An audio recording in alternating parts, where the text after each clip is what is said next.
मुंगेर, बिहार की धरती पर कर्ण की वीरता और उदारता की कई कहानियां गूंजती हैं। लेकिन एक ऐसी अनकही कहानी है जो कर्ण के अद्भुत साहस और करुणा को दर्शाती है।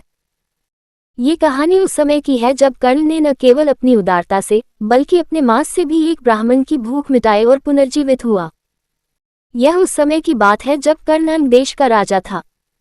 उसके शासन में कोई भी भूखा या जरूरतमंद नहीं रहता था। कर्ण हर दिन दान के लिए अपने द्वार पर उपस्थित होता था और जो भी उससे कुछ मांगता उसे निराश नहीं करता था। एक दिन एक ब्राह्मण कर्ण के पास आया। वह भूख से तड़प रहा था और बहुत कमजोर दिखाई दे रहा था। कर्ण ने उसे देखकर तुरंत उसे आदरपूर्वक बुलाया और उसकी समस्या पूछी।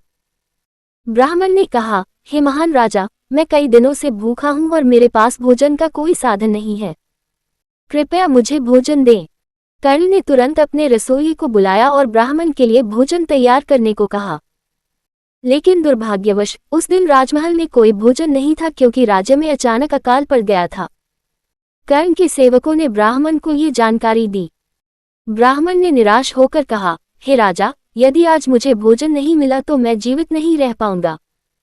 कर्ण ने अपनी आंखों में करुणा के आंसू भरकर कहा, महाशय, आप चिंता न करें, मैं आपके लिए कुछ भी कर सकता हूँ। ये सुनकर ब्राह्मण ने कहा, हे राजन, यदि आप सचमुच मेरी भूख मिटाना चाहते हैं तो मुझे आपका मांस दे दें। ये सुनकर वहां उपस्थित सभी लोग चौंक गए। लेकिन कर्ण ने बिना किसी हिचकिचाहट के कहा, अगर मेरा मांस आपके जीवन को बचा सकता है तो मैं ये बलिदान देने के लिए तैयार हूं। कर्ण ने एक तलवार उठाए और अपने शरीर का मांस काटकर ब्राह्मण को दिया। ब्राह्मण ने कर्ण के मांस को खाया और तुरंत ही उसकी भूख मिट गई। सभी लोग कर्ण की इस अद्वितीय बलिदान और उदारता को देखकर स्तब्ध रह गए। जैसे ही ब्राह्मण ने भोजन समाप्त किया, उसने अपना असली रूप प्रकट किया।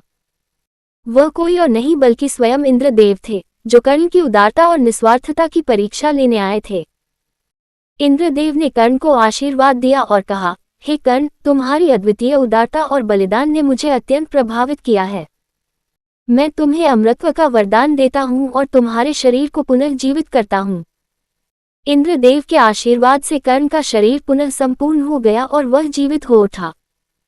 इंद्रदेव ने कर्ण को दिव्य कवच और कुंडल भी प्रदान किए, जो उसे अमरत्व और अद्वितीय शक्ति प्रदान करते थे।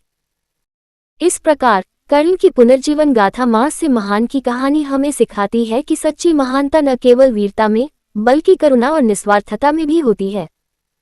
कर्ण का ये बलिदान हमें याद दिलाता है कि अपने जीवन को दूसरों की भलाई के लिए समर्पित करना ही सच्चा महानता है।